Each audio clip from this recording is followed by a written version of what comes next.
Hi there, I'm Des. And I'm Tim, and together Des and I head up the men's ministry Momentum Australia. Momentum has multiple functions, but primarily our aim is to help men to succeed in life, to do life better. We run a weekly radio show that goes all around Australia where we talk about anything and everything that relates to men. And you know, we encourage men to do life in community, to do life with other men where we can be accountable, we can be welcome, we can be open and honest about what's happening in our world. We'd love you to have a look around our website. That's momentumaustralia.org. There you'll find a bunch of resources to help you on your journey and all of our previous episodes and topics. We thank you for your interest in Momentum Australia, and we hope you enjoyed this video today. All right. Well, once again, welcome to Momentum all around Australia. You're with Tim and Des and our special guest, which we'll get to in just a moment. But we are so appreciative of you tuning in. Thanks so much for doing that. And, Momentum exists to help us all blokes do life just that little bit better. And whatever that looks like for you, if you want to tap into a bunch of resources, have a look at our website, momentumaustralia.org. And one of the resources we've got there too is Careline, which is just for you. And my good friend and co-host Des Kennedy will tell you a bit more about that. How are you this week? Yeah, it's really, really good. I thought you were going to go right through there and miss me, man. I was going to get really upset, but not at all. No, look, the care line is very important. It's great to have the availability of a care line just for men where they can call 1-800-000-MEN, easy to remember, 1-800-000-636. And this service is provided by our friends at Careline Connections. You can reach out and get help 7 days a week. It's very important when you're alone and you're doing life on your own, you don't have a mate you can talk to. Feel free to call the care line, 1-800-000-MEN. It's from 9 a.m. to 11 p.m. 7 days a week, 1-800-000-MEN 636. Yeah, awesome. So, yeah, one of our core messaging here at Momentum is get connected, guys. Get connected. Don't do life in isolation. We can tend to want to run away to our man caves, especially when life isn't going well. But we're saying, no, do the other thing. Get connected. Reach out if you need to. And, we're talking about men and masculinity again on this week's show. Last week, we had Stewart on the show, and he's joining us again to talk about his book, The Manual, Getting Masculinity Right. Al, it is awesome to have you back, my friend. Thank you. Great to be back, Tim. G'day, Des. G'day, man. We left last week's show on the sobering thought. Yes. A life of healthy masculinity will always have a self-sacrificial element to it. And you went on the record and said that generically men are more selfish than women, I think is what you said, which I think is... I have considerable experience. Just fairly accurate. accurate. I'd say so. I think that's true. Yeah, I would agree with that Yes. too. But essentially, giving your life up, serving others is how you find not only healthy masculinity, but I think true fulfillment, right? I mean, it's an example of Jesus. The Son of Man didn't come to be served, but to serve. And if we're following his example, then naturally servitude is going to be a part of our lives. Yeah, and I think as you invest in the lives of others, that you find fulfillment. And also, the more selfish your life is, the more it shrinks down. It's that kind of, but it's kind of ironic, but it's obviously true if you take the long view of life. Yeah. Yeah, I think we could all give examples of how we've been in that situation where we've been selfish, and there's a price to be paid for that. Yeah. Indeed. We talked in the show last week, Al, about, I'm going to go back a couple of steps. We talked about young men getting lost in a virtual world, you said, and you talk about in the book the effect that pop culture has had on masculinity. And in particular, the way that TV shows over the last decades in particular have painted men and fathers to be incompetent and incompetent fools, I think is the line that you used in the book. And I mean, we can all see that. And it's something that irritates me often when I watch TV shows or adverts, particularly where it seems like the woman is saving the day, these guys, and the guy's just an idiot in the background, doesn't know what to do. The woman comes and saves the day. And I'm not saying that, we shouldn't be promoting women stepping up and stepping forward. That's not what I'm saying. But at the expense of the man is my challenge. But when you look at that and pop culture and that effect that is having on society at large, what damage do you think that is doing to the male brand? I think you can track it from maybe the 1960s, 1970s. We've gone from, you see it. I think sitcoms are a kind of a canary in the coal mine. We've gone from, happy days where the dad is the non-anxious, wise presence. By the time you get to the late 90s, 2000, you got Homer Simpson, or Everyone Loves Raymond, or, etc. And it is just kind of a drip, drip, drip that keeps saying men are fools. And in one sense, you can say, oh, well, look, men have got broad enough shoulders to take it. You keep doing it enough and enough and enough and enough, and it does begin to affect the way, I think, especially the young ones think. Yes. I mean, even fantasy in the movies, almost every action movie I see these days, you've got a woman who weighs 48 kilos, fighting 3 men at the same time and winning. So I just think anyway, and it's teaching young men wrong lessons. Yeah. I can remember actually coming to Australia in 1981 and being confronted with that same situation on a train. And so I was traveling on the train, and I was on the upper carriage. The train was full, and this younger lady, I was in my early 30s. This younger lady got on the train, and I stood up and said, "Please have the seat." Yep. Well, she gave me a torrent of abuse in front of everybody for suggesting that she wasn't able to stand in the train. Wow. Yeah. So that was my first experience of that sort of attitude. Yeah. Maybe it was your Irish accent days. Maybe it could have been that too, but I just sat down again. Well, on the flip side, I'll see older women standing and these young men in trains who won't stand up for it. Yeah. And, I'm old enough to think that actually you should treat women with respect. I would always, my mother, that's. Oh, I think we can all agree that men feel confused about manhood, masculinity, what it means to be a man, all that sort of jazz. But do you think also that men might also deep down feel shame about their manhood, being a man, being male, because of the negativity surrounding masculinity in general? Do you think there's an element of that? I mean, I read as much as I can, and there are some, you read in the media, etc., that occasionally, boys at school are kind of shamed for being male and told to stand up and apologise to the class just for being male. But I think that's fairly rare. Most young men that I speak to want to make a difference, want to be positive, but there's just a confusion about what does that mean, and how, it's the classic. It says, do you stand up for a woman on the train or not? Yeah. If I don't stand up, do I feel guilty because my mum told me I should? If I do stand up, is she going to get stuck into me about there's a confusion rather than shame. That's how I'd put it. Yeah.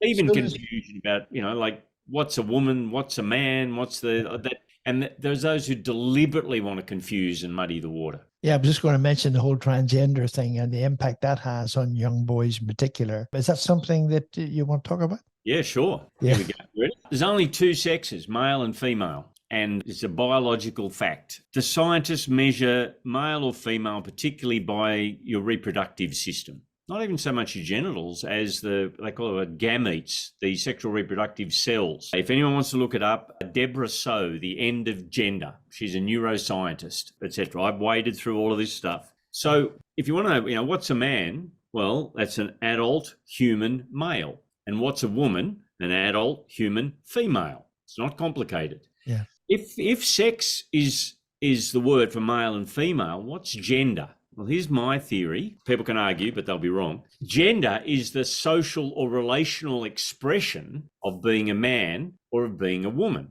Okay. Now you can be gender non-conforming. So if you were a girl a few decades ago and you were gender non-conforming, we might call you a tomboy, but you're still a woman or you're still a girl. You just like climbing trees and chasing dogs or whatever. Or you can be a male and be gender non-conforming and have more feminine characteristics, but you're still a male. And so gender will vary from person to person and culture to culture. So my ancestors grew up in the Isle of Skye, chasing and killing each other with claymore swords while wearing skirts. Right? Oh, sorry, kilts. So, but you wear a kilt as a Scotsman, it's just a different expression of gender. Or we went to Egypt on holidays and these 2 big burly Egyptian men would meet each other and kiss each other on both cheeks. There's nothing feminine about that, but it's a different culture. So gender is how you express masculinity, and there's a continuum. Some blokes are more masculine than others, and some might be a little less kind of capital masculine. But I think that's the difference between gender and sex. Sex is binary. Yeah. So there's a kind of a continuum. So, I mean, I remember the States passed a law, I think, which if you as a parent don't agree with your child's wish to change gender or something, the government will step in and remove the child from you. I think that's well, in Victoria now it's illegal to try and slow down or talk someone out of gender transition. So I was talking about the US, but yeah. So I was saying too. I was just about to say, I don't know the laws in Australia, so maybe educators on that. Yeah. Yep. Although it's further down the track in the USA. Yes. I would not, I'm no expert on the whole transgender thing. I've read a few books about it. If people are looking to understand the science Ryan T. Anderson, When Harry Became Sally, is very good. But there's a social contagion about young ones and the transgender thing at the moment. People who are genuinely have gender dysphoria need to be treated with love and care and really looked after and treated so gently. Okay, so that's yes. But there's a social contagion about it's multiple times of what it was a decade or two ago. If people are looking to try and understand it, Abigail Schreier's book, Irreversible Damage, is the one to go to. And she does show how it's really a social contagion boosted through the internet, etc. If people are looking for a summary of that, there's a review of it on the Gospel Coalition Australia website. So it's a major problem. What worries me is there's all sorts of young ones going to be permanently damaged through this, and all sorts of parents in pain over it as well. Well, if you don't mind, let's end the first part of the show speaking to dads particularly, who perhaps are parents of boys or girls who are struggling with this. How do you feel like you can speak into that space? Is there advice you could offer them how to parent that? Yep. I'd say three things. One is there are parent support groups out there, and I've read about that. You need to be careful, though, which kind of support groups, but there are groups that will support parents in pain over this. If you're a Christian person, to find a Christian GP who has thought through on this would be a great help. But the consistent theme that comes up in terms of limiting or trying to control this or slow it down is controlling access to the internet for your teenagers. And it's the internet and influences, etc., that spread this social contagion. And so what Abigail Schreier says is the parents who have actually got their kids through this and beaten it, the ones who have either controlled or severely limited or stopped access to the internet. They would be the three things I'd say. And you could pray a lot would be a good thing. Yeah. What we haven't done is define what it means to be a man. And obviously the book, when you wrote it, one of its key goals, I suppose, was to redefine masculinity, help men understand what it means to be a man. So let's launch the second part of the show there and go, how do you, after all of this research and the book that you've written, what would you say what it means to be a man? How do you find it? Right. Well, to be a man is a statement of you're an adult human male. Okay. Masculinity is then how a man is to live that out. Yeah. And what I'll do in the book is walk people through what the New Testament shows about all the different roles that a man has as a son and a friend, and if you're a father or a husband, etc. So my definition, trying to pull that together, is it's a willingness to step up and take responsibility and to care for and nurture the people around you. Right. So it's a willingness to step up, to be reliable, to be a man who cares for others, and to look after the people around you. That's what healthy masculinity looks like. Yeah. Okay. There's a quote in the book that made me laugh, and I know you're going to enjoy this with me. Carol Hooven. Yep. And she makes a quote regarding her son, and she said, and you wrote, "Becoming a man is a beautiful thing, but like every man, my son should enjoy his testosterone responsibly." And I thought that was really funny. Yeah, yeah. What do you think she means by that? How do we enjoy our testosterone responsibly?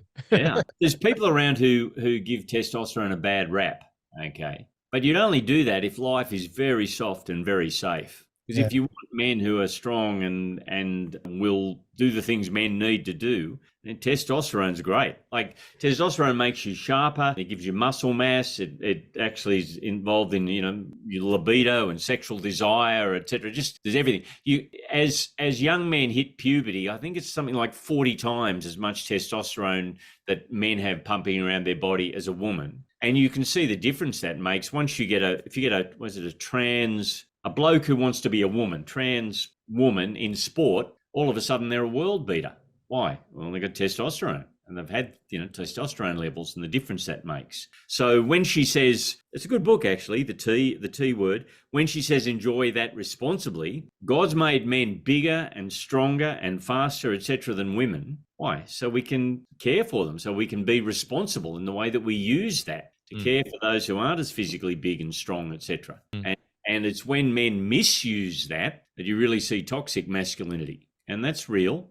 So she's saying, enjoy the testosterone, but use it responsibly. So how would you describe the toxic masculinity? What does that look like? I think it's just abusing the power that you have. And so But what I'd say, I'd make I'd make just one qualification there. Men misuse their power in certain ways. They're, like be that domestic violence, which is never excusable, or kind of throwing their weight around. But women will do it too in just different ways. So I think that kind of toxic behavior where you're bullying or manipulating or frightening other people, that's toxic humanity, not just toxic masculinity. Well, let me bounce off the back of that, Al, because you make a profound statement, and I love this, and I want guys to get this. The line in the book that I think is this. It says, men become dangerous, not because their masculinity is toxic, but because their humanity is. Yeah, and I think that's right. And like I said, I've said earlier, I think it was last week, the default position of human nature is selfishness. Yeah. And men have a great opportunity to show that. And the fact that we're actually bigger and stronger in relationships, the fact that we just have kind of power because of who we are and social dynamics, it means that opportunity is open to men. And we really do need to grow up, step up, and use it to care for and love and make people feel safe. That's the call to real masculinity. Yeah. I actually love this other statement in the book, and you say, are men perceived as being safer the less masculine they are? Healthy masculinity in a man should actually create the exact opposite feelings in people around him. In other words, he makes them feel safe if he's a healthy man. Yeah, that's exactly right. The man who is truly masculine in a healthy way will make the people around him feel safer. That's a great thing. And as I look back to some of the guys that I've had the privilege to work with and that I really respect, that's true for them. Feel safer because they're there. And I think Steve Biddulph in his book Manhood said when a man gets it right, when a husband and father gets it right, his family feels safe. Yeah. When a husband and father has it really wrong, they feel afraid. And it's often afraid of him. Yeah, and we see that often, guys that go to the gym and they, I'm not talking about you, Tim, go to the gym and they got all that muscle and so forth. And unfortunately, it does come across in a negative way. And so they may have all the testosterone and all the strength, but they don't use it to support and love their family and their friends and so forth. Yeah. The great challenge for men is turning up. Yes. Turning up in the right way. Right. Well, let's talk about men's mental health, right? We haven't talked about this yet. In 2019, you write in the book, 3,318 Australians took their own lives, and 3/4 of that number were male. So let's look at some of the reasons. And obviously, you've done the research, but why do you think that for men in particular, taking their own lives and committing suicide seems like the best option? What is driving men to that place, do you think? I suspect a lot of it is, well, at the heart of it is a feeling of hopelessness. There is no hope, and it's a way out of the pain. Why? Well, I think a loss of purpose, a loss of hope, relationship breakdown, feelings of failure. It's interesting how many men say they don't have close friends, they don't have people to talk to, etc.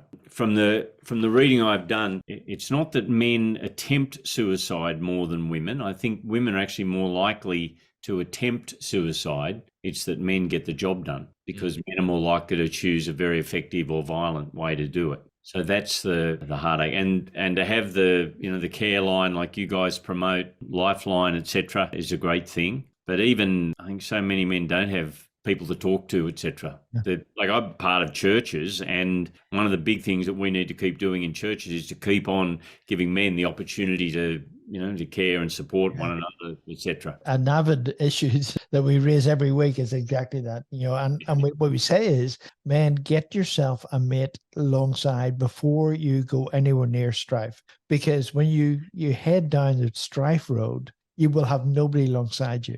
Yeah. So best to find that person right now and have that person in your life, sowing into your life and helping you through whatever it is you're going through. Men don't do as well. The stats show, men don't do as well after a divorce or family breakup, but they don't do as well as women generally. Well, I think it's we don't have the support networks. Yes. Men are also less likely to actually talk about the whole thing because you've got to appear to have your act together and we're all got to be hard men, et cetera, et cetera. But speaking to that space, Al, right? And Des and I we talk about this on the show a lot. Guys get connected, have conversations. But speaking from my own experience, and you guys can chip in on this whenever you like, but I'm 49 and I had this revelation 10 years ago that I needed other blokes in my life that I didn't have at the age of 38, right? When my first marriage fell apart, did that journey on my own. And that was the wake-up call for me to go, wow, all of a sudden I am alone. My family's back in the UK. I've just lost my marriage. There's nobody around me. I haven't built relationships. But even 10 years later, I can say it is a struggle for me to get close guys around me. I could probably count on one hand the number of guys that I've got that I could run to in my speed dial and go, hey, can I have a chat? And maintaining those relationships in the current climate is still a challenge, right? You've got to really be intentional with that. Yes. So I'm just saying it's not easy. And even when you're intentional with it, it's still not easy. But I don't know, do you have anything off the back of that you can encourage guys with to help them in that and just encourage them to keep reaching out? And being intentional in that space? I thought Des was going to comment. Well, I think friendship costs. Yes. Friendship costs a few different things. It costs time, and that means making time to actually, to see your mates, etc. And it also costs in terms of forgiveness and patience, because everybody's going to drive you mad at some time. And so it's being able to, forgive and put up with each other, etc. But particularly in terms of making time. And, you can be too busy and etc. So I've got a few guys that I've been mates with for 30 plus years, and that's gold. Yeah. And so it's being deliberate about making sure that I'll keep up with a few guys, long-term friendships. But you're right, there's a cost, and it means being deliberate about it. Yeah. And also putting up with them, because your mate's going to drive you mad sometime. Well, they're going through their own issues as well as you going through yours. So, it's that mutual support, isn't it? Yeah, that's right. And generally, it's a cliche, but it's actually true. Women talk face to face, men talk shoulder to shoulder. So you talk as you do something. So you're going to play golf or go fishing, or you kind of, as you're doing something together is when men talk. Yeah. And so that can kind of take sometimes the awkward edge off talking about stuff that really matters. Just to give you an example of that, we had a men's connect group in Brisbane. And it was a fishing group, and there was 109 guys in the fishing group.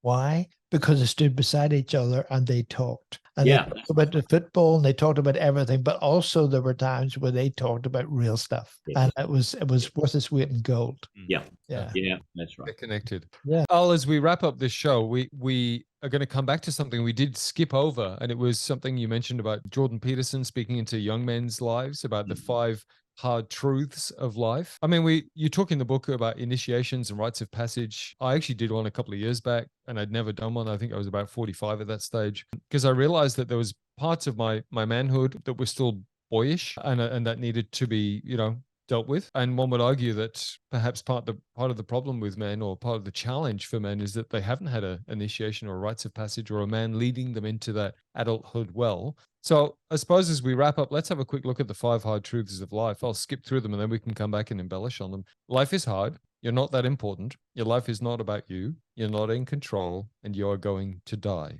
So sobering one at the end. We'll come back to that. But happy note. Number 1. Do you think that's, are we, dare I say, not saying that everyone's an entitled generation, but as we have this lifestyle that we live now, the life is hard piece is not one that's embraced willingly? Yeah, I think that as a culture, we've got pretty soft. And there is that expectation that life will be safe and soft all the time. And when hard things come along, it does tend to knock people around. I'm not saying we need to go back to the good old days, et cetera, et cetera. There were problems in previous generations. But it's the expectation that, there will be hard things in life. These 5 hard truths come from Richard Rohr's book, Adam's Return. But you see, Jordan Peterson does pick them up. And that's one of his messages to young men. Yeah, life is a tragedy. Brace yourself. Here it comes. So, and it's expecting that. Actually, that's one of the very clear messages of the New Testament, that suffering and difficulties are inevitable. So, what the New Testament offers is not that you'll avoid any kind of suffering or difficulties, but as in the middle of that, there is hope that, one day it'll all be sorted. Oh, can you explain the difference between number 2 and number 3? So number 2, you're not that important. And number 3, your life is not about you. You're not that important really is that you're not more important than other people. Right. So, you're valuable. You're made in the image of God. And by the way, everybody else is. So I don't think you're all that special. And you're unique just like everybody else. Exactly. Yep. We're all individuals. We're all unique. The one about your life is not about you, he's picking up the idea particularly that real life is found in the service of others. So rather than life being about, hey, follow my dreams and aren't I special and all of those things, etc., you're saying, look, if you really want to find life, devote yourself to a life of service and care for others. Yeah. Sounds counterintuitive, but it's how you'll actually find meaning and purpose. Okay. Number 4, you're not in control. Yeah. When you think about how much of life you do actually control, is very little. Yeah. We don't control, I don't mean just the weather and the stock market. I mean, you cannot control other people. You cannot. And if you try, you'll either be desperately disappointed or you'll smother them. The only person on planet Earth you're responsible for controlling is yourself. And that is hard work. Yeah. There's so many curveballs that come into our life. It's quite clearly that we're not in control. I think it's James chapter 4. You know, like you're not in control. Yeah. There is someone who is, Yes. but it's not us. Yes. Almost all of life. Yeah. And let's finish on the sobering thought. Number 5, you are going to die. Yeah. We don't like to think about it. We're in a society that avoids that. But yeah, it's inevitable. In fact, yesterday, I did a funeral for my wife's cousin who died. And I'm I'm the clergyman in the wider family, so I get the job. It's an honour and a privilege, but boy, I tell you what, a funeral, you sit in that room with that box and clarifies the mind. Yes. Yeah. Exactly. As a final thought, Al, when we start to embody the 5 truths, life is hard, you're not that important, life is not about you, you're not in control, you're going to die. What effect do you think that has on us as men and the way that we approach life? Well, Richard Raw's point is that traditional cultures had the kind of initiation ceremonies that particularly taught young men this. And we've lost that as a culture. I don't know if we can ever get it back. He's saying you need to learn those 5 hard truths before you can be a useful man, or you'll actually not be kind of self-obsessed and soft, and that you'll actually harden up. Life's difficult and you'll be prepared to serve and care for the people around you. Yeah. That's the point. I'm 64. I'm still working on trying to learn those 5 hard truths. Yeah. And I'm even a little bit older and I'm nowhere near where you are. But I think it's worth thinking about. Yeah, absolutely. Another thing that's worth doing, and it sounds cliche, but absolutely true, is grab a copy of the manual, Getting Masculinity Right. It is the book by Al Stewart. Al Stewart's been our special guest the last couple of weeks. This book for guys absolutely is a manual, and it will help you put some perspective and some clarity around some of the things we've talked around the last couple of weeks. Absolutely grab yourself a copy from Kurong. We can go online and find a copy of the manual, Getting Masculinity Right by Al Stewart, who's been our special guest on Momentum the last couple of weeks. Al, you've put a lot of stuff out there, man. We appreciate your honesty, your brutal honesty at times, your frankness, and we are so appreciative that you've written the book and have spent some time with us, man. Thank you. Yeah, it's been Thank you great. for the opportunity to discuss it, guys. Yeah, it's good. Pleasure. Thank you for watching this week's show, and we hope you subscribe to Momentum so you can find out what's happening in the shows in the future. Absolutely. And keep an eye on our website too. That's momentumaustralia.org. There you'll find all of our shows and a whole heap of resources to help you on your journey. That is momentumaustralia.org. Until next time, keep moving forward. With Momentum.